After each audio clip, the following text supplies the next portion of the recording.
Hi all, நிறைய கொழுக்கட்டை variety சாப்பிட்ருப்போம். இந்த பிள்ளையார்பட்டி கொழுக்கட்டை ரொம்ப டேஸ்ட்டாகவும் செய்கிறதுக்கு ரொம்ப சிம்பிளாகவும் இருக்கும். வாங்க எப்படி செய்யலான்றதை பார்க்கலாம். 3/4 கப் பச்சரிசி எடுத்துக்கோங்க.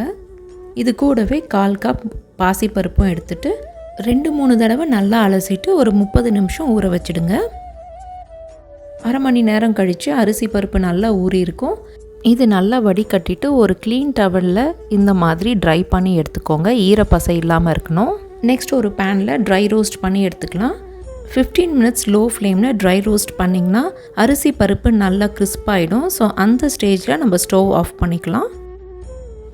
இது நல்லா ஆறின பின்னாடி ஒரு மிக்ஸி ஜாரில் போட்டு நல்லா கிரைண்ட் பண்ணி எடுத்துக்கோங்க. ரவை பதத்துக்கு இந்த டெக்ஸ்சர் இருக்கணும், அப்போ தான் நல்லாயிருக்கும். ஸோ இந்த மாதிரி கிரைண்ட் பண்ணி எடுத்துக்கோங்க. நெக்ஸ்ட் ஒரு சாஸ் பேனில் 1 கப் அளவுக்கு வெல்லம் எடுத்திருக்கேன். அரை கப் தண்ணி ஊற்றிட்டு நல்லா கொதி வந்தவுடனே ஃபில்டர் பண்ணி எடுத்துக்கோங்க. நெக்ஸ்ட் ஒரு பேனில் 2 கப்பு தண்ணி ஊற்றிருக்கேன். 1 டீஸ்பூன் நெய் ஊற்றிட்டு இது நல்லா கொதி வந்த உடனே நம்ம அரைச்சி வச்சுருந்த இந்த மிக்சரை இதோட ஆட் பண்ணிக்கலாம்.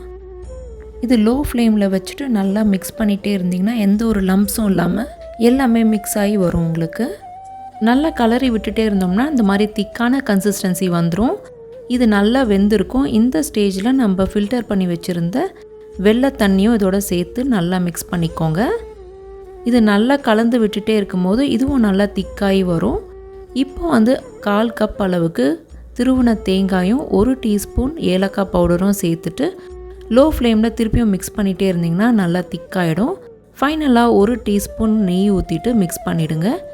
இது நல்லா ஆறின பின்னாடி மோதக் மாதிரி நம்ம ஷேப் பண்ணிவிட்டு 10 நிமிஷம் ஸ்டீம் பண்ணி எடுத்திங்கன்னா மோதகம் ரெடி ஆகிடும். இந்த பிள்ளையார்பட்டி மோதகம் ரொம்ப டேஸ்ட்டாகவும் ரொம்ப யூனிக்காகவும் இருக்கும். இந்த கொழுக்கட்டை பிள்ளையார்பட்டியில் பிரசாதமாக தருவாங்க. இது ரொம்ப ஈஸி செய்கிறதுக்கு, டேஸ்ட்டும் ரொம்ப நல்லாயிருக்கும். ரொம்ப சாஃப்டாக ரொம்ப டெண்டராக இருக்கும். Do try it.